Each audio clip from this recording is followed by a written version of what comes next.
watch over. On the night of the 17th of August, once everyone had arrived and settled into their temporary new home of the convent, Anna immediately began emitting behaviour that would terrify the permanent occupants. During their time at the convent, the nuns would assist both Father Reisinger with his duties as exorcist and take care and watch over Anna. During meal preparations, one of the sisters in the kitchen took it upon herself to sprinkle holy water over Anna's meal before taking it up to her room and serve for her. Upon entering, however, Anna displayed a trait that would happen time and time again over the coming months. The mere presence of the food, blessed as it was, enraged her, and she began purring like a cat, whilst refusing to eat even a single mouthful until it was taken away and a fresh, unblessed meal had been brought up for her. This reaction to and knowledge of blessed items, despite the fact that she had no knowledge of what had not been blessed prior to entering the room, became a feature, with Anna howling and screaming like an animal. She is described as writhing in agony on the bed whilst making various unnatural noises.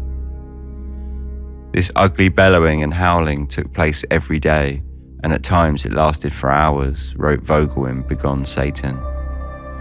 At other times it sounded as though a horde of lions and hyenas were let loose, then again as the mewing of cats, the bellowing of cattle and the barking of dogs.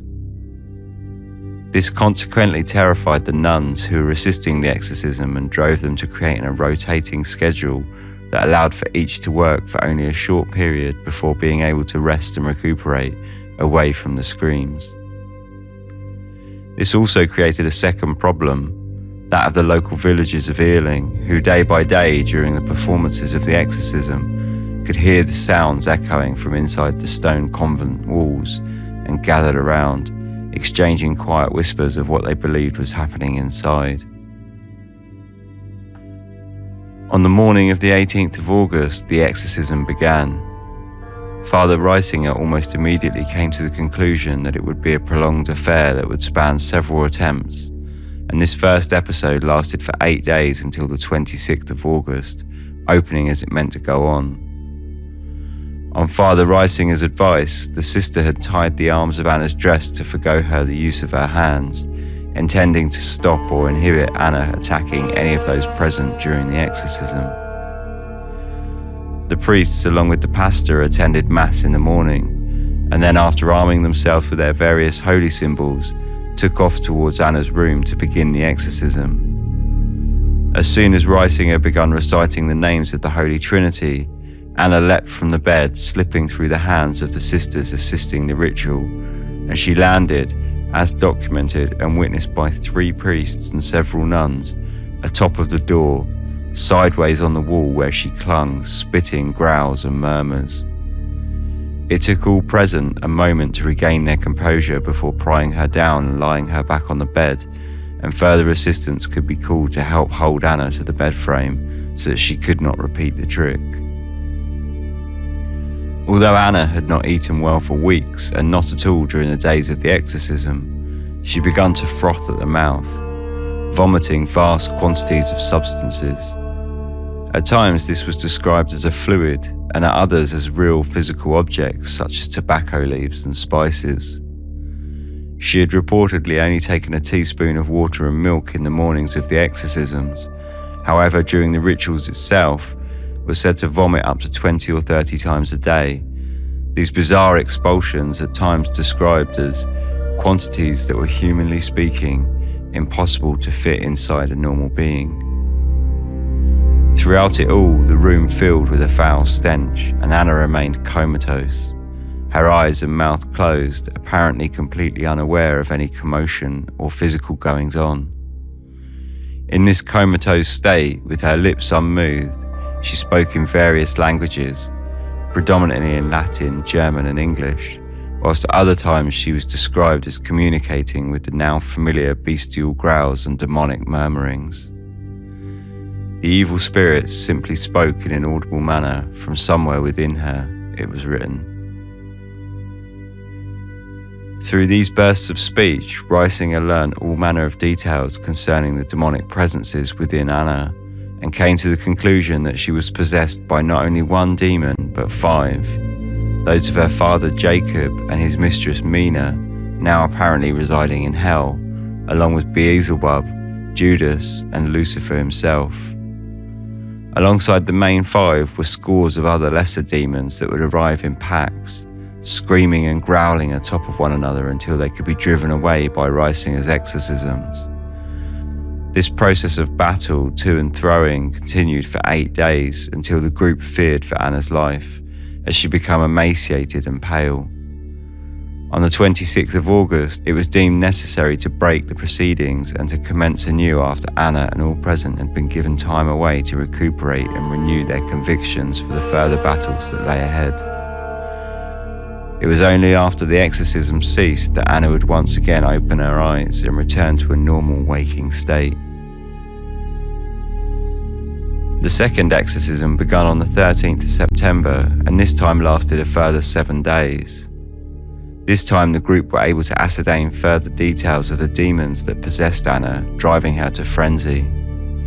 When spoken to separately, each demon would answer Reisinger in the language they were addressed, and Reisinger theorized that they would have been able to command any language they so wished. The first to offer up any clues as to why he was present was Beelzebub. He told Reisinger in broken, winding sentences that it was he who had possessed Anna from the age of 14, and he who had been the subject of her initial possession as a child. He had been charged by Satan to undertake his task, and it was Anna's father Jacob who had commanded Satan to possess his daughter, cursing her for her unwillingness to commit incest with him in the living. Next came Judas. When Reisinger asked the demon, "Are you Judas Iscariot, the former apostle?" he replied in booming, elongated tones, "Yes, I am the one." This voice came as such a shock to the sisters assisting that they had fled the room and were left quivering with fear, unable to re-enter the chamber for some time.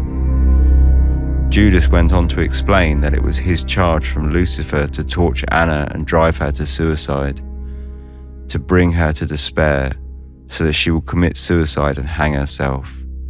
She must get the rope. She must go to hell. Later, Jacob would arrive and enrich the group with his story, offering a motive for the possessions. He had spent his life ridiculing the church and casting aside any semblance of faith. This, however, was not enough to cast him into damnation. It was, Reisinger submitted, the cursing of his own child and bringing about the demonic possession in the first that committed him to hell. Now, in eternal damnation, he schemed against his daughter who had shunned his sexual advances in life, aiming to ruin her. His was a bitter and twisted possession with little motive other than to cause suffering upon Anna, his own child. Mina too spoke of her presence in a similar fashion. She had been damned in part for her affair with Jacob, but also for the killing of her own children. She spoke of her unrepentant acts of child murder with little remorse, even forgetting how many she had killed. At first stating 3 before correcting herself and confirming that she had murdered 4 of her own children while she was alive. Mina seemed to Reisinger a woman full of hatred, and her disjointed speeches were documented as being filled with such bitter hatred and spite that they far surpassed all that had happened so far. Her demeanour towards the Blessed Sacrament is beyond description. She would spit and vomit in a most hideous manner, so that both Father Theophilus and the pastor had to use handkerchiefs constantly to wipe off the spittle from habit and cassock. Because of her unworthy communions, it was clear that the Blessed Sacrament, the bread of eternal life, which should have been the source of her eternal salvation, turned out to be unto her eternal damnation. For she tried to get at the Blessed Sacrament with a burning vengeance and hatred. These details were offered in broken fragments and shattered conversations, and throughout, hordes of lesser demons would break the stream of questioning with their howling and protestations of pain and suffering. Whilst these interrogations were underway, Anna's bizarre behaviour continued. At times she became so light in her body that she appeared to levitate above the bed, and at others so heavy that the weight crushed her into the bedsheets, bending the legs of the iron-framed bed. She verbally assaulted those present and spoke of their sins for which they had never confessed. Those present continued to fear for her life as her body became red and swollen to the extent that she was unrecognisable, and all feared that she would burst, only for her to then become emaciated and pale, hard to the touch. Her extremities stretched and elongated, and her lips became swollen compared to the size of her hands. The room itself became a stench-filled pit of despair, and none could remain for any period of time. Once again, the exorcism was stalled, and on the 20th of September, after a further 7 days of ritual, was suspended in fear of the life of Anna and the health of those present. It was around this time too that the whole affair was wearing heavy on Father STEIGER, who had been taunted by Lucifer in an attempt to turn him against Reisinger. By now he had come to doubt his involvement with the case, and a sense of foreboding fell upon the priest which, as it turned out, was not altogether unfounded. Throughout the periods of exorcism, the many demons speaking through Anna would berate and utter torturous ramblings towards those present, and none received more of these taunts than Father STEIGER. He found it difficult to sleep at nights and told of how rats were scratching in his walls night after night, or of how his room would vibrate and rumble. In both cases, once he had given prayer and equipped himself with his religious symbols, the problems would cease, but the prolonged disturbances had begun to take a toll on his well-being. He voiced his agitations directly with Reisinger, who had been a lifelong friend to STEIGER, but whose presence now brought about a feeling of annoyance to the troubled pastor. Reisinger, as usual, took it all in his stride, assuring him that it was but the work of the devil, and that he was working to dislodge their relationship. Not wholly relieved, STEIGER reluctantly continued in his assistance, and so it was that on one evening during the second period of exorcisms that Lucifer was able to carry out a threat, this time directly on his life. It had not been unusual for STEIGER, nor all those present, to listen to prolonged speeches containing threats. At one time, the devil had told STEIGER of how he would regret his involvement once the parish would turn against him under the puppeteering of the devil. "I'll incite the whole parish against you," the devil said. "I will calumniate you in such a way that you will no longer be able to defend yourself. Then you will have to pack up and leave in shame and regret." On this occasion, however, the threats that came from the demon were of a different nature. "I cannot harm God directly, but I can touch you and his church. Just wait until the end of the week. When Friday comes, then..." The demon tailed his sentence off ominously. That very Friday, the pastor was called to a home visit within the parish to read the last sacraments to a dying woman. The family offered to collect the priest and drive him to their home, but found their car unable to start, and so with the utmost care due to the devil's threat laying in the back of his mind, STEIGER made his preparations, praying for a safe journey, and took off on his own car to the home of the dying woman. He had driven the road 100 times before, and this lent him a manner of confidence, yet still he drove with the utmost caution. On his return journey, however, a black cloud appeared in the road ahead at the very moment he had driven on a long bridge that cast over a deep ravine. The car slammed into the railings of the bridge, overturned, and was left hanging over the edge precariously balanced, and leaving STEIGER tilting over the edge, a moment from either life or death. As luck would have it, he had suffered no serious physical injury and was able to crawl out from underneath the wreckage, where he was met by a local farmer who had heard the accident and driven to the scene to offer aid. The farmer drove STEIGER first to the doctors, who declared him fortunate and fit, then after back to the convent. As STEIGER entered the room containing Anna, the devil filled the room with laughter. "I certainly showed him up today. What about your new auto?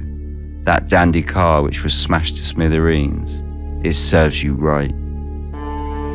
For the remainder of the exorcism, the devil would repeat this incident to Steiger, threatening him to be ready for a whole lot more fun.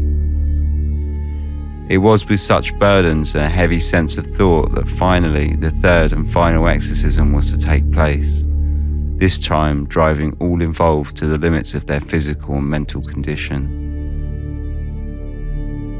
On the 15th of December 1928, the group began what was to become the third and final session of exorcisms. As was usual, the stench, the growls and insults continued as expected. From morning until night, they battled with the demonic entities. Steiger deemed himself unfit and unable to be present for much of the final session, having reached a breaking point. He found himself other work throughout the parish and kept away for large periods, but assisted Reisinger when he could. Over the past 2 exorcisms, many of the lesser demons had been driven away, and now a final battle awaited between the exorcist and the 4 main perpetrators of the possession. Reisinger, sensing victory, took it upon himself to continue the exorcisms throughout the nights, and for 3 days and 3 nights continued the rituals non-stop. Many were concerned that he would collapse and gave his appearance to that of a walking corpse. He had spent every ounce of his energy, and finally on the 22nd of December, made a significant breakthrough when Anna sprung from the bed, levitating so that only her heels barely touched the sheets. Exhausted, Reisinger commanded the demons to hell. Reisinger later admitted to a vision of the room circled in flame with Lucifer and Beelzebub standing in the corner, seething in rage with their inability to assault the priest. He described Lucifer as tall with matted black fur on his lower hooved body. At the end of the vision, the room shook and rumbled with a vast energy before falling silent. Anna collapsed back onto the bed, opened her eyes and smiled, stating simply, "My Jesus, mercy, praise be Jesus Christ." The demons had departed, and with that the exorcism ended. All that was left of the months of struggle was a foul stench that permeated throughout the room.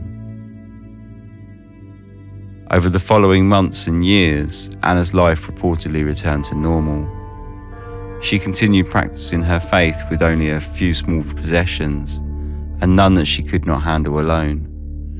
She returned to the convent 4 months later to express her thanks and was in a good spirit and health.